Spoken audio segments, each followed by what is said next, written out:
What's going on, guys? I am Toxic Jordan. Welcome back to the channel. So today we're going to be doing an EZA team building guide for the SSBKK Super Saiyan Blue KAIOKEN Goku EZA. This is going to be a fun one. So the effective category in this EZA stage is actually going to be Accelerated Battle.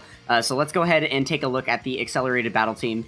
It's also worth noting I don't have internet access on my PC right now, so we're gonna have to take a look at everything in game. I don't have access to the wiki pages to be able to show you guys, units the way we normally do.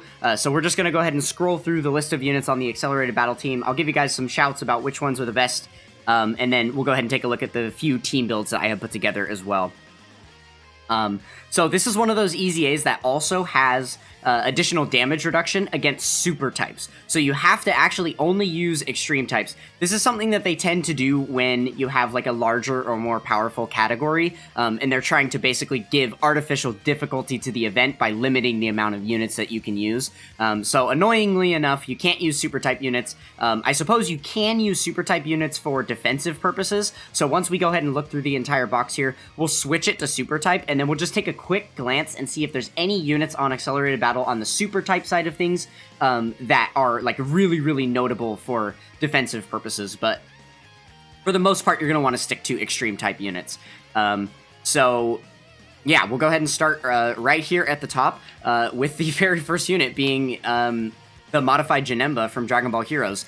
He is going to be a pretty formidable tank. He'll do decently in this EZA, definitely a decent sub-in. But, you just have to hope that his guard activates, because he's got that high chance to guard, right? Oh, you actually only get it... Oh, no, so it's guaranteed against 2 or more enemies. But yeah, it's high chance when against 1 enemy. So, yeah, that could be good. His stats are going to look a little bit weak, because there's not going to be a ton of crossover category allies. But he is still a decently usable unit, right? So Hearts is a decent option as well. He is obviously just a really strong unit, and he gets even stronger when you have full extreme type support. Full like extreme class category allies and stuff, which you definitely can do on this team. I suppose you could also use him as a leader here. Time Travelers and Crossover. There will be some units that you can use. It's a little bit finicky using him as a leader, but it is technically possible. I've actually put a team together with him as the lead, so you'll see that a little bit later in the video. Okay, so I suppose, we have the Hidden God Goku, who themselves are a very good unit.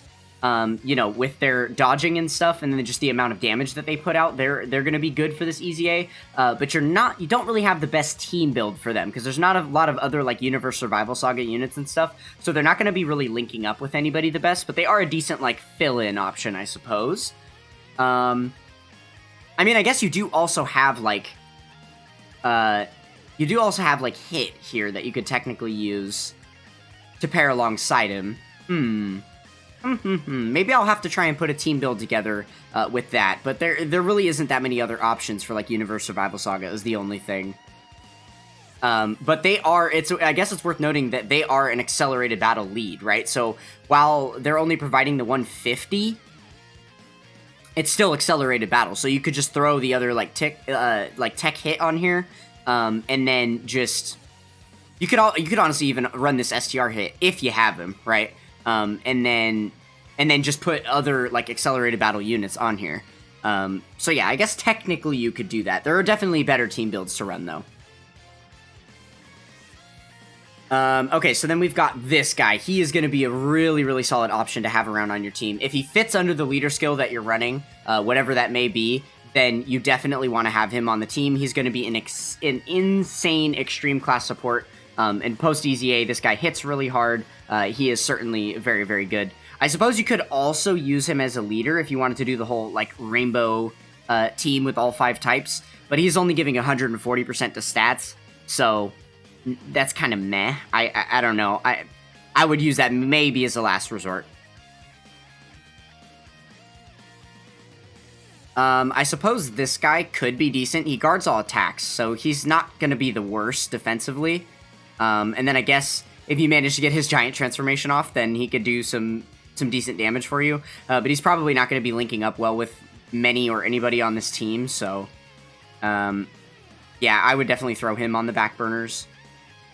Okay, so now we get into the good stuff here. All of these Janemba cards are really, really good here. Obviously, the Tech Janemba is going to be a formidable lead because he is Corroded Body and Mind 170%, and there are actually quite a few Corroded Body and Mind units on Accelerated Battle. You could pretty much build a full team of Corroded Body and Mind, and then any units that don't fit on Corroded Body and Mind, he is just a generic Extreme Class lead as well, so you can just throw any Extreme Class units on there. Obviously, they won't get nearly as high of a leader skill, but as long as you're throwing someone on that's like really, really solid defensively, then they should be fine under just the 130%.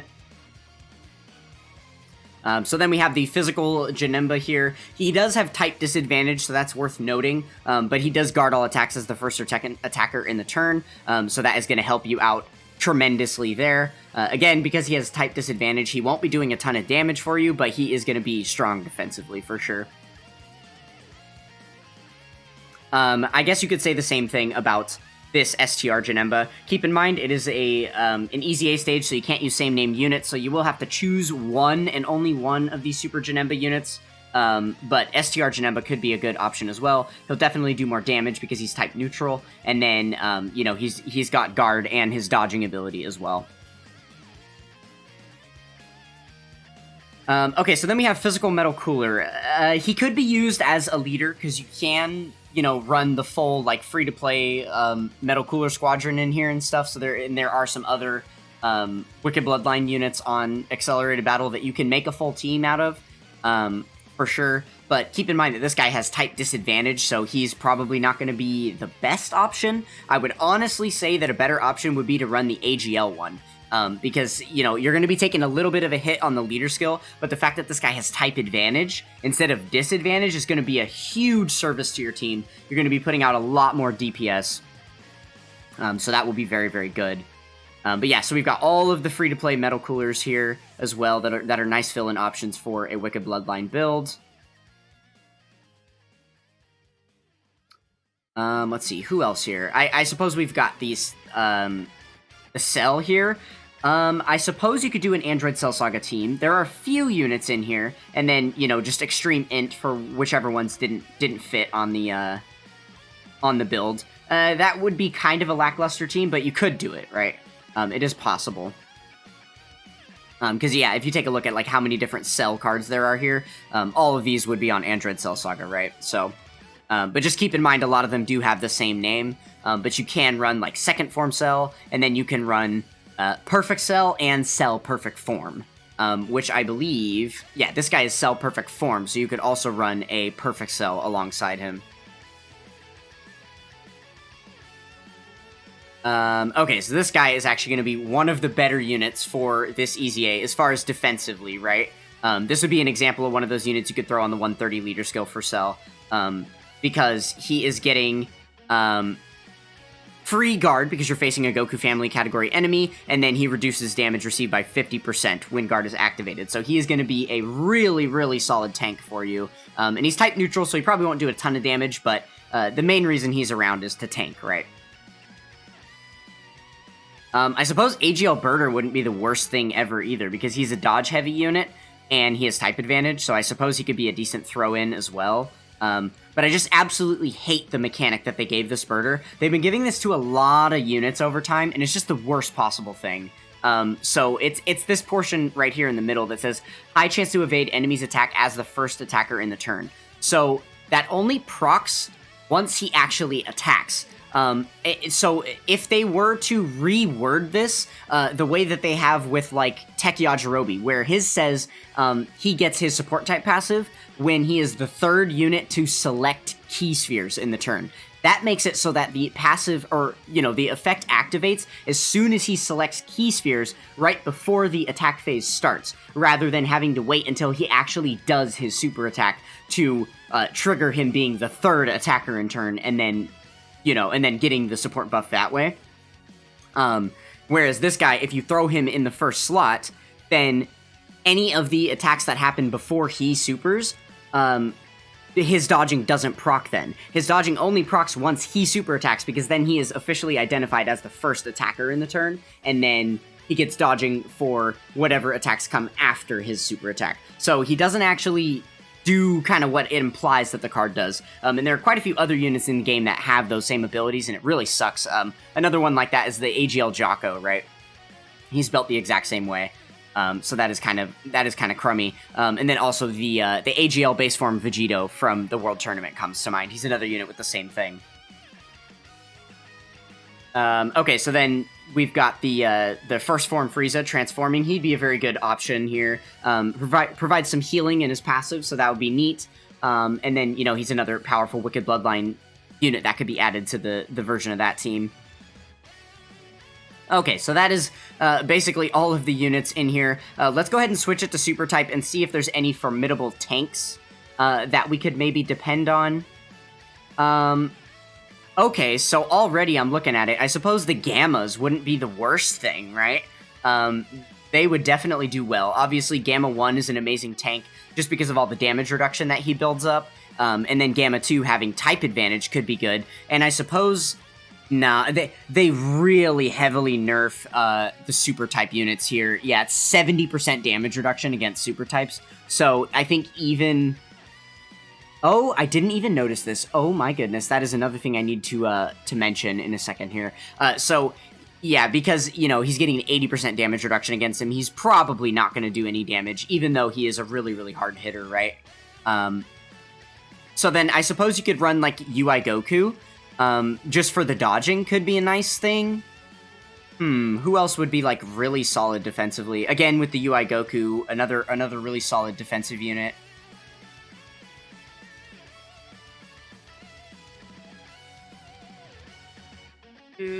I suppose you could maybe use Int God Goku. I wouldn't recommend on using the physical God Goku, though if you're able to select the 6 orbs with him, then he guards as well as getting all of the, dodge chance as well, right? But then Int God Goku would be type neutral and you know, and get all that dodge chance. Yeah, you have the Super Saiyan God Goku. Tech God Goku would be a really, really good option here because he's actually on accelerated battle. So if you're running a generic accelerated battle leader, then he could be a really, really good option to throw in on the team because you're facing off against a pure Saiyan. So he's going to have his 70% damage reduction and he will tank really, really well, especially being on the leader skill, right? And on, like, the type effective category for the EZA itself. Is there anyone else? Not seeing anything too amazing here. I mean, I suppose this guy could be a decent tank. He does guard above 58% HP, and then he gets the revive below 58% HP, so that could be... you know, a decent option there, I suppose. But you would definitely want him to be on the leader skill if you were going to choose to use him. Yeah, that's about it for the super class units that you may want to consider putting on the team. But yeah, just keep in mind that they're not going to do any type of damage, right? Okay, let's go ahead and take a look at the teams that I've put together here. So this is the first option, would be, you know, this Wicked Bloodline build. So one thing that I just noticed, looking at my second phone, I've got the wiki pulled up here. Something that I didn't realize is that he has 80% damage reduction, not only against super types, not only against physical types, but also against int types. So they have super heavily limited the amount of units that we can use here, and that does kind of screw with my team builds here. I've built a lot of these teams defensively, so that is one thing to note here. So we're going to go ahead and edit these teams as we go through, and build them a little better now that I know that, because I kind of goofed. I didn't see that part of the thing before. So because of that, you're definitely not going to want to run the physical metal cooler. You're definitely going to want to try and run the AGL one instead. So we would probably do that. And then I imagine you could even take this guy off because he's int and put, like, one of the other free-to-play metal coolers, free-to-play cooler cards, or you could even throw... Yeah, that's probably going to be the best option. So, like, you're not going to want the physical one because he's got type disadvantage, so maybe like this. Oh no, the int one has the damage reduction against him, so we only have one option then. That's the STR one. Yeah. So yeah, running it like this could be a decent team build. And then again, it's not going to matter that he's got the damage reduction against him because he's just there to be a tank anyway. Okay, so next up, this is, you know, an example of how we could do, like, kind of an android build with the power absorption in there and stuff. So I suppose this could be good. The only thing you're going to be suffering from here is the, that the cell is int type. So as we just went over, he is not going to be doing really any damage for you. So that is really unfortunate. But yeah, this team could be decent. Notice that I put the tech androids who are not on accelerated battle, but, they will be on this leader skill, so that will be helpful for them to do a little bit of damage, and then they're also, orb changing, which can help with healing and stuff. So, even though they're not in the type effective category, they're still going to have a decent defensive stat because they're on this leader skill. So them, changing orbs and stuff and providing a little bit of healing is going to be nice. And then, obviously, Tech Caulifla is a decent unit you could just throw in there because we're facing off against Pure Saiyan, so she will dodge any and all attacks. Okay, so this is an example of how you could use hearts as a leader. I left one open slot. The implication here is to put the Tech Androids or Tech Caulifla, right? Just one of those freebie units that can fill in. But everyone else fits on the leader skill because he is obviously crossover and then time travelers. So, yeah, this could be an interesting, kind of funky, weird team build that you could put together. I suppose it could work. It's not the best, but it seems kind of fun, right? Okay, and then we have this behemoth of a team. I believe this was the last team that I put together. Yeah. So this is a Corroded Body and Mind team. Now, all 5 of these units that you see here are on Corroded Body and Mind. They will all be getting the 170% leader skill boost. So now it's worth noting that the physical Super Janemba is going to be getting, 80% damage reduction against him, so he's not going to be dishing out any damage. If you wanted to go for the more attack-heavy route, then I suppose you could just switch him out for the STR Super Janemba instead. And then, we've got a really, really good, extreme class support unit here in the Rosé. And then, type advantage with the AGL metal cooler there, and then, just some more decent tanking coming from these two guys here. And then I suppose the best possible unit that you could throw in the 5th slot here, again, it's meant for one of those freebie units. I would suggest putting the Tech Androids for sure, because the Tech Androids are going to be an orb changer, and if you get lucky enough to get, the Tech Androids along with one of your Fat Janembas on rotation, then that's just going to help him get his, 4 type orbs for the turn to get his support passive off, which is just going to help everybody hit even harder. So, yeah, definitely would be a good idea there. But obviously, you could just throw Tech Caulifla and probably even just Tech GOKU on any of these teams, not on the leader skill. I'm sure he would still do fine. Alright, well, those are all the team builds I have for you guys. This is probably the team that I am going to use. This seems like, the heftiest one. So thank you guys so much for watching. Don't forget to check out the Discord. I will catch you guys in the next one. Peace.